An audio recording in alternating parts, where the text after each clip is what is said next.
Doctor बाबा साहब आम्बेडकर को मेरा सलाम।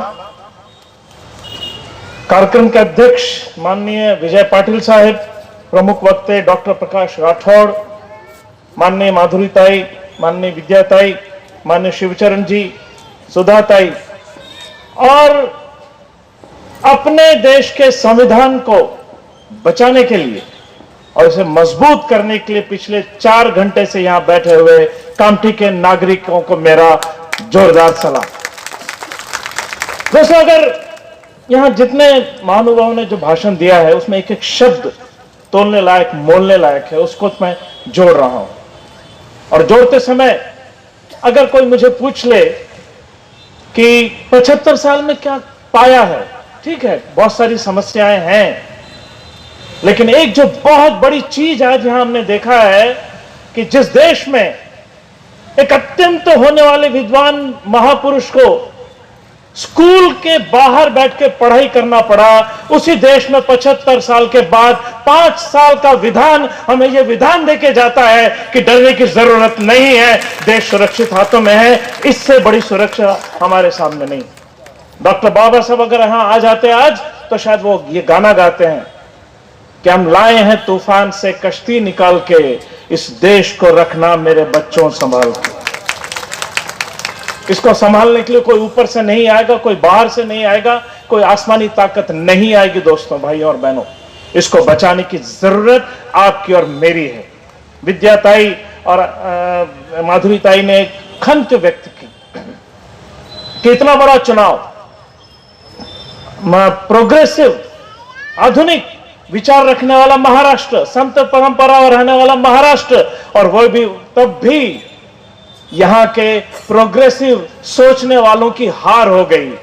माधुरीताई, आपको ढूंढने के लिए बहुत ज्यादा दूर जरूरत नहीं, कामठी में मिल जाएंगे आपको दगाबाज जो बाबा साहब का नाम लेके सनातनियों के गोद में बैठते हैं। उनके रहते हुए आप कैसे उम्मीद कर सकते हैं कि हम जीतेंगे?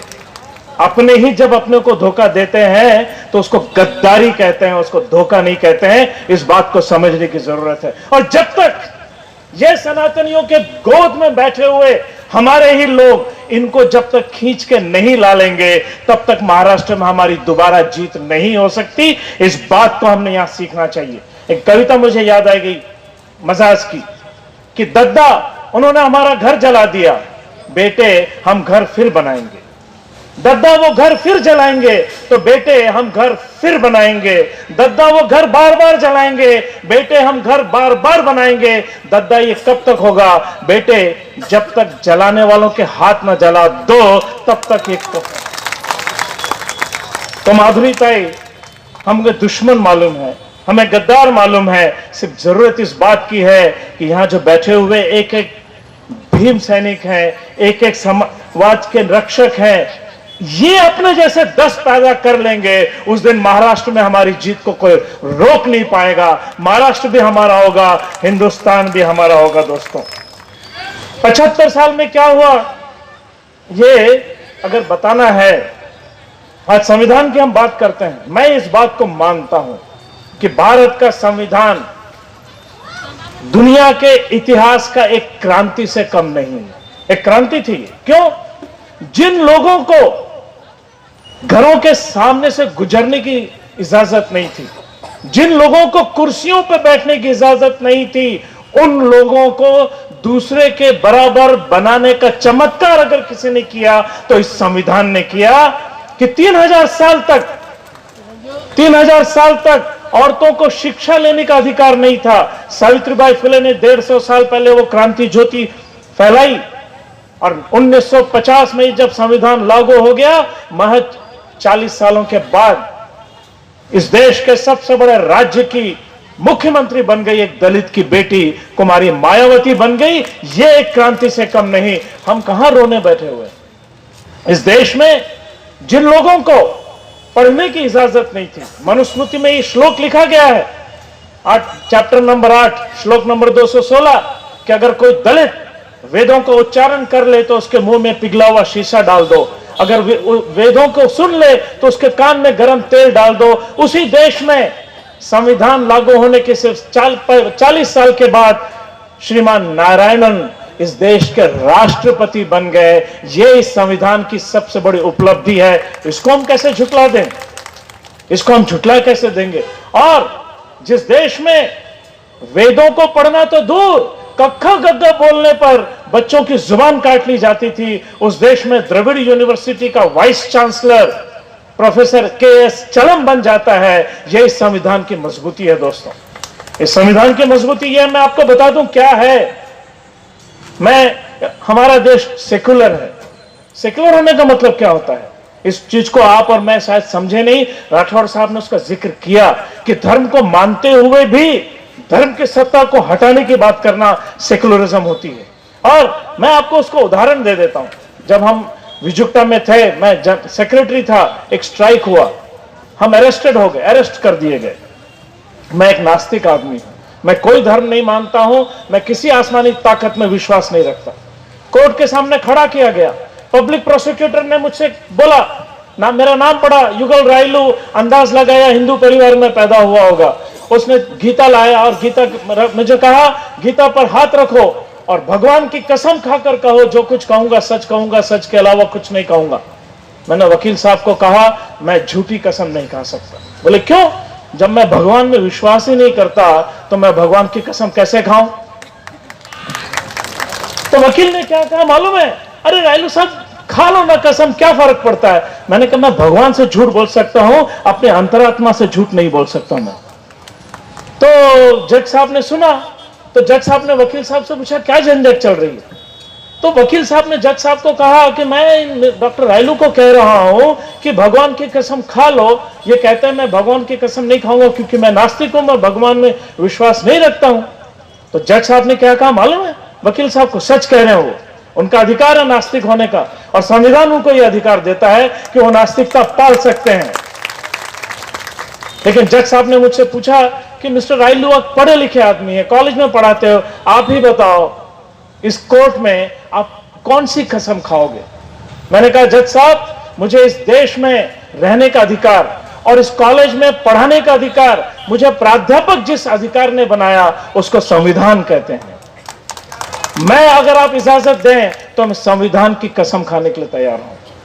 आप बिलीव नहीं करेंगे, गीता बाजू रख दी गई, संविधान रखा गया, उस पर मैंने हाथ रख के कसम खाया कि संविधान की कसम खा के अपने अंतरात्मा से कसम खा रहा हूं कि जो कुछ कहूंगा सच कहूंगा और सच के अलावा कुछ नहीं कहूंगा।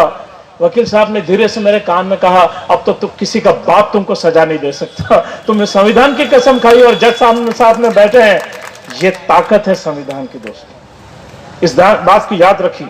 इसलिए मैं आपसे कहना चाहता हूं कि ये संविधान है, इसलिए इस पेंडॉल में पुरुषों से ज्यादा संख्या मेरी बहनों की है। यह संविधान की ताकत है।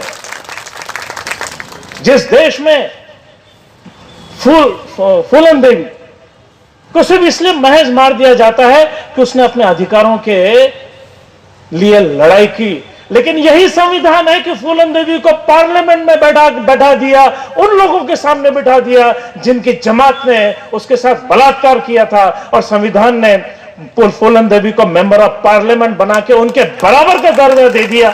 यह संविधान की जीत है दोस्तों। हाँ, परेशानियां हैं हमारे सामने, लेकिन एक बात मैं बता दूं, डॉक्टर बाबा साहब आंबेडकर जैसे युग पुरुष कभी कभी होते हैं, और वो अकेले नहीं थे, उनके साथ जवाहरलाल नेहरू भी थे, अबुल कलाम आजाद भी थे।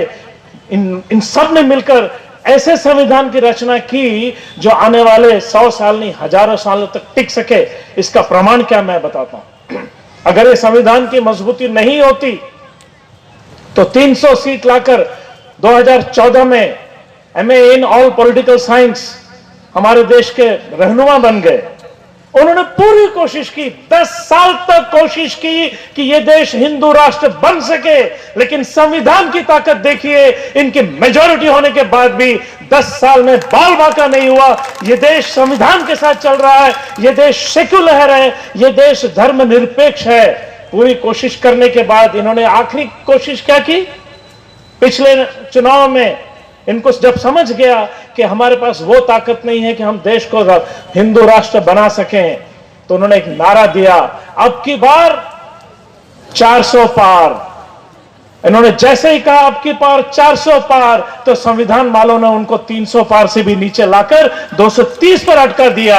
यह संविधान की जीत है, यह संविधान की मजबूती है कि एक हिटलरशाही को मानने वाला, सनातनी धर्म को मानने वाला, हर जगह अपने ही धर्म के हिसाब से बात करने वाला, मुसलमानों को गाली देने वाला, अल्पसंख्यकों को गाली देने वाला, दलितों को अलग करने वाला, जब संविधान की बात करता है और 400 पार की बात करता है, तो संविधान का पुस्तक लेकर चलने वालों ने उसको 300 से नीचे कर दिया और उसको बता दिया, भैया तुम जब जब 400 पार की बात करोगे तो हम तुम्हारी नदियां पार कर देंगे, याद रखना संविधान पार कर देंगे।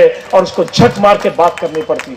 और यह बात मैं आपको बता दूं कि द्रौपदी मुर्मू जिस संविधान के दम पर राष्ट्रपति बनती है, जब वो संविधान की बात नहीं करती है तो पार्लियामेंट को उद्घाटन में उसको बुलाने से वंचित किया जाता है। यह द्रौपदी मुर्मू ने समझना चाहिए कि संविधान ने आपको राष्ट्रपति बनाया है और संविधान ही आपको पार्लियामेंट के अंदर आने का ताकत देता है। सनातनी आपको कभी पार्लियामेंट के उद्घाटन में बुलाएंगे नहीं। उसको जितना जल्दी समझ आएगा उतना अच्छा होगा।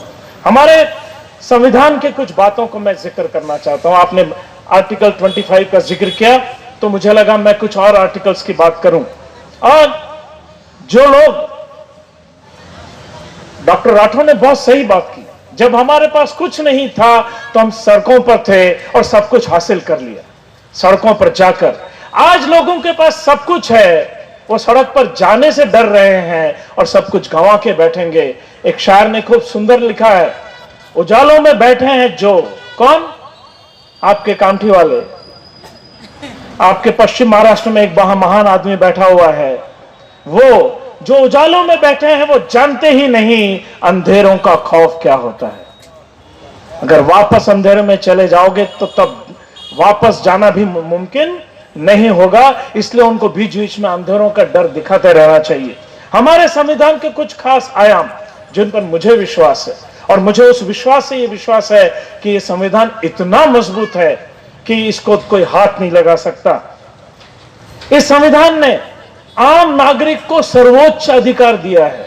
याद रखिए दोस्तों, संविधान की जरूरत ताकतमंदों को नहीं होती है, संविधान की जरूरत कमजोर लोगों को होती है, जिनके पास ताकत नहीं होती है। और फर्क क्या है? हमारे बीच में कुछ लोग बोलते हैं अंग्रेजों का जमाना अच्छा था या राजा महाराजाओं का जमाना अच्छा था। उनको बता दीजिए, राजा महाराजाओं में राजा और प्रजा होते हैं, और आधुनिक डेमोक्रेसी में राजा प्रजा नहीं, संविधान और नागरिक होते हैं। यह सबसे बड़ा फर्क होता है। फर्क क्या है? द्रौपदी मुर्मू, माननीय द्रौपदी मुर्मू राष्ट्रपति हैं, लेकिन वो भी नागरिक हैं।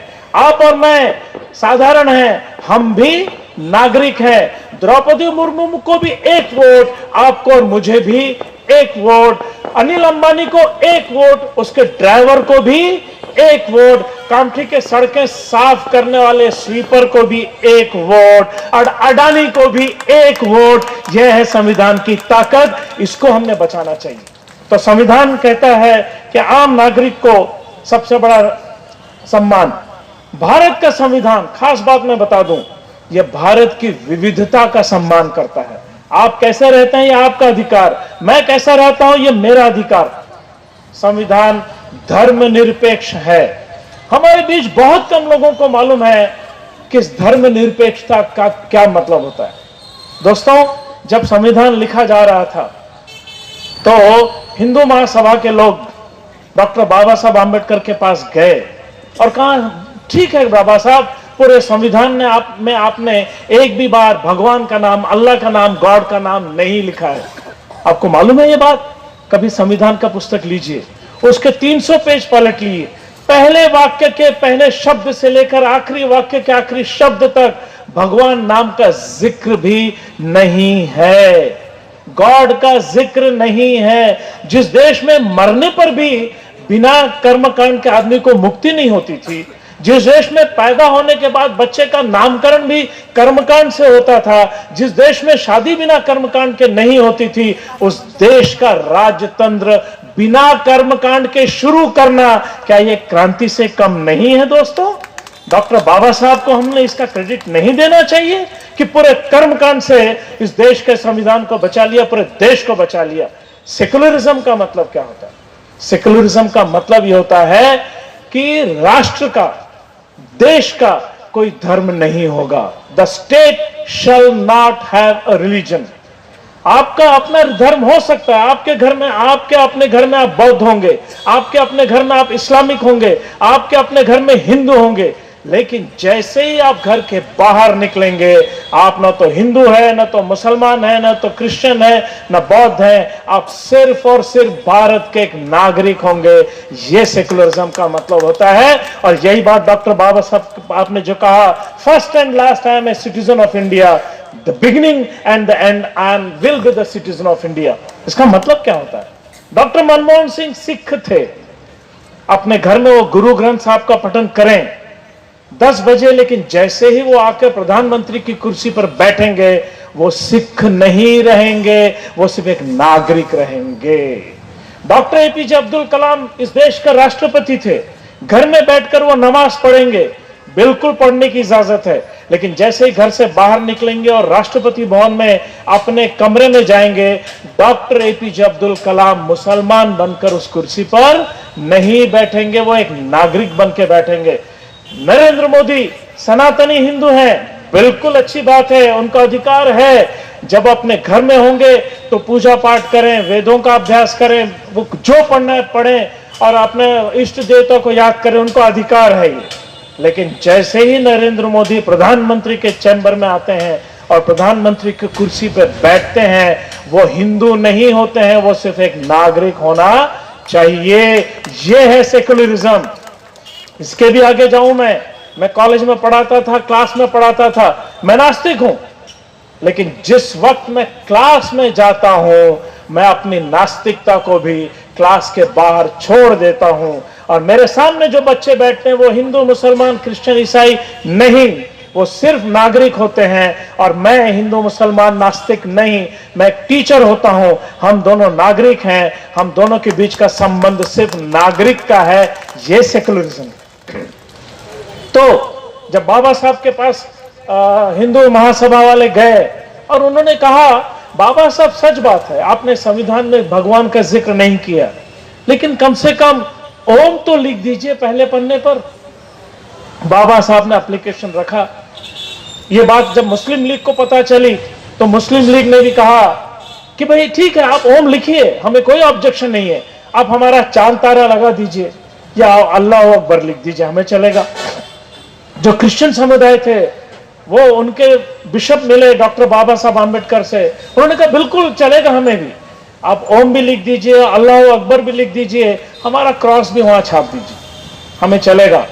बाबा साहब ने ये बात जब जवाहरलाल नेहरू और एपीजे मौलाना अबुल कलाम आजाद के साथ चर्चा की, तो उन दोनों ने जब बाबा साहब का ओपिनियन मांगा, तो बाबा साहब ने क्या कहा, ओम हिंदू लोग मानते हैं, और हिंदू लोग कौन? भारत के नागरिक।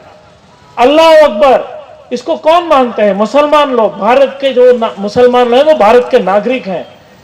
क्रॉस को कौन मानता है? क्रिश्चियन लोग जो भारत में रहते हैं, लोग मानते हैं। इसलिए हम सर्वोच्च अधिकार लोगों को देंगे। और प्रास्ताविका की शुरुआत कहां से कर दी? हम भारत के लोग, और प्रस्तावना की शुरुआत हो गई। यह है संविधान का मजबूती, और यह होता है सेकुलरिज्म। हमारे विद्याताई ने सही कहा कि भारत का संविधान स्त्री, पुरुष या अन्य लिंग के साथ कोई भेदभाव नहीं करता है। आप पूरे प्रस्ताविका को पढ़ लीजिए, यहां पर कहीं पर भी स्त्री या पुरुष ही अंग्रेजी का या शी अंग्रेजी का इसका जिक्र नहीं है, सिर्फ नागरिक जिक्र है। यह लिंग भेद से परे संविधान है। और इसीलिए हमारे सनातनियों को बड़ी परेशानी होती है कि जिन औरतों ने 3000 साल तक हमारे पैर दबाए थे, आज वो औरतें हमारे आंखों में आंखें डालकर बात कर रही है, ये उन्हें मंजूर नहीं है। इसलिए उन्हें सेकुलरिज्म मंजूर नहीं है, इसलिए संविधान मंजूर नहीं है। दोस्तों, मैं कुछ आर्टिकल्स की बात करूंगा, और उस आर्टिकल के बारे में जब आपको पता होगा तो आपको समझ में आ जाएगा लोगों से संघर्ष कैसा करना। बाबा साहब ने बेवजह वो स्लोगन नहीं दिया, शिका संघटित व्हा आणि संघर्ष करा, शिकल्याशिवाय तुम्ही संघर्ष करू शकत नाही, कारण संघर्ष कोणाशी करायचा हे माहित नसतं आणि कामठीसारखी गोष्टी होते. तर ये बात बाबा साहब ने उस टाइम समझ लिया, इसलिए सीखना जरूरी है. अनुच्छेद 14 समता का अधिकार. राज्य, राज्य का मतलब सरकार, न्यायालय, शिक्षण क्षेत्र किसी भी नागरिक को समानता से वंचित नहीं कर सकती है. समाज कितना भी कर ले राठौड़ सर, लेकिन कॉलेज, न्यायालय, हॉस्पिटल ये समता के बिना चल नहीं सकता. आर्टिकल 14 कह रहा है. आर्टिकल 15 एक सिनेमा आया था, आपने मालूम देखा है? आर्टिकल 15 प्लीज देखिए, जबरदस्त सिनेमा है. कभी कभी हमारे अच्छे सिनेमा बन जाते हैं. आर्टिकल 15 क्या कहता है? राज्य, राज्य मतलब देश, किसी भी नागरिक के साथ धर्म, जात, वंश, लिंग या जन्मभूमि के आधार पर भेदभाव नहीं करेगा. नरेंद्र मोदी के सामने बड़े दम से कहा था हम कपड़ों से पहचान लेते हैं. भाई नरेंद्र मोदी, संविधान तो कपड़ों से पहचानता नहीं है. संविधान ने आज तक कपड़ों से किसी की पहचान नहीं की. संविधान के लिए नागरिक होते हैं. आर्टिकल 15 आपको यह अधिकार देता है. आर्टिकल 16 देश के हर नागरिक को हर क्षेत्र में समान मौके हैं. माधुरीता ने बिल्कुल सही कहा. वोकेशनल एजुकेशन के नाम पर आप आपके पैतृक धंधे में भेजना चाहते हो. संविधान ऐसा नहीं कहता है. संविधान कहता है किसी को भी कोई भी काम करने का अधिकार है. अगर मैं आस्तिक हूं और मैं तिरुपति बालाजी मंदिर में जाके पुजारी का काम करना चाहता हूं, संवैधानिक अधिकार है मुझे. आज तक वो लड़ाई नहीं लड़ाई, ये बात अलग है. और जिस दिन नरेंद्र मोदी भाई इस देश के दलित ये मांग करने लगेंगे कि तिरुपति के बालाजी के मंदिर में भी हमको पूजे का अधिकार दे दो, तो आपके पंडित कहां जाएंगे उसकी चिंता करो आप, क्योंकि संविधान तो हमको उसका अधिकार देता है. अनुच्छेद 19 आर्टिकल 19 समझ लीजिए. नागरिकों को अभिव्यक्ति का स्वातंत्र है. सर राठौड़ सर, यहां मैं जितना भी जोर से बोलूं, कोई पुलिस मुझे अरेस्ट नहीं कर सकती. अरेस्ट करेगी तो आर्टिकल 19 के तहत मुझे बेल मिल जाएगी, उसके बाद छूट जाऊंगा. मुझे बोलने का अधिकार है, बोलने का स्वातंत्र है. जब तक मैं किसी को गाली न दूं, जब तक किसी के भगवान के इसकी अवहेलना न करूं, तब तक मुझे वो स्वातंत्र है. भाषण का स्वातंत्र, शांतिपूर्ण इकट्ठा होने का स्वातंत्र. आपकी भाषण, राठौड़ साहब का भाषण, माधुरीताई का भाषण, विद्याताई का भाषण कई लोगों ने सुना होगा यहाँ के सनातनियों ने.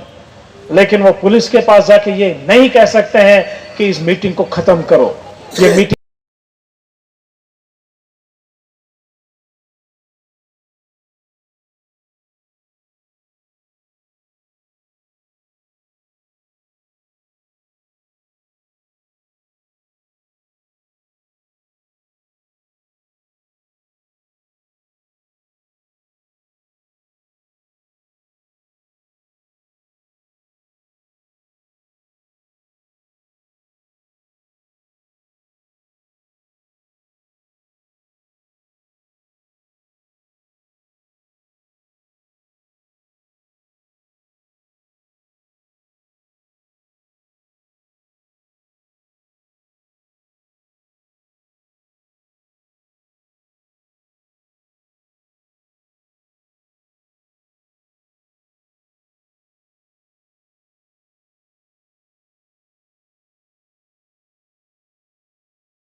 नकारता है. यह बात आपको और मुझे जोर से बोलने की जरूरत है दोस्तों.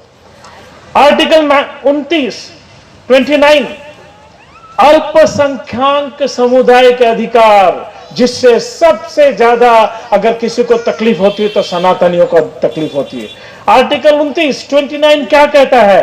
अल्पसंख्यक, वो सिख हो 2%, वो जैन हो 1.5%, या वो बौद्ध है 8%, या वो मुसलमान हो 15%, उनको कौन से अधिकार है? संविधान के द्वारा.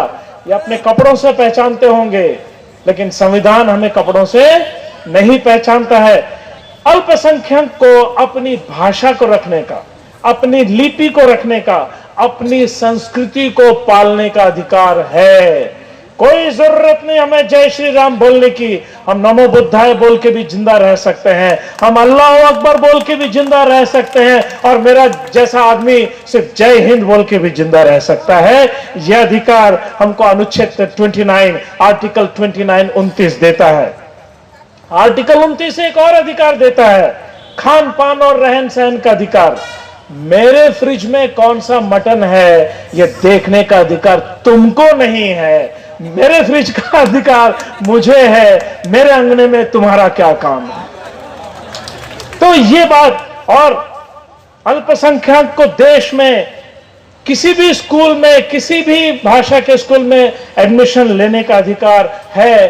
कोई भी स्कूल, कोई भी कॉलेज किसी भी अल्पसंख्यक को एडमिशन देने से रोक नहीं सकता मेरे भाई और बहनों। इसलिए मैं आपसे कहना चाहता हूं, संविधान बहुत जबरदस्त है, संविधान मजबूत है, इस देश का डेमोक्रेसी मजबूत है।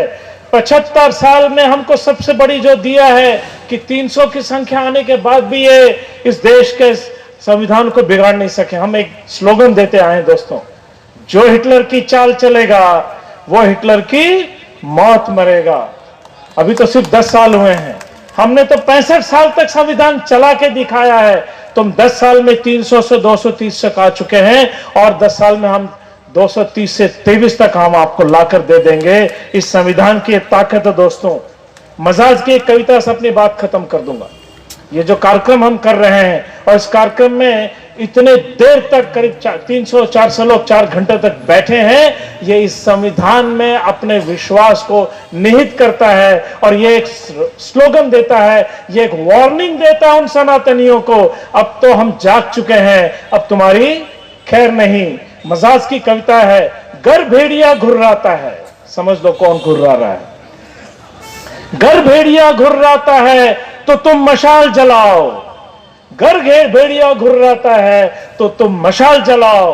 तुम में और भेड़िए में यही फर्क है कि भेड़िया मशाल नहीं जला सकता, मशाल जलाने की ताकत सिर्फ तुम में है, तुम में है, तुम में है। जय हिंद, जय भारत, जय संविधान। नमस्कार दोस्तों, हमारे न्यूज चैनल न्यूज इंडिया को लाइक कीजिए, शेयर कीजिए, अनसब्सक्राइब कीजिए। हम मिलेंगे फिर, धन्यवाद।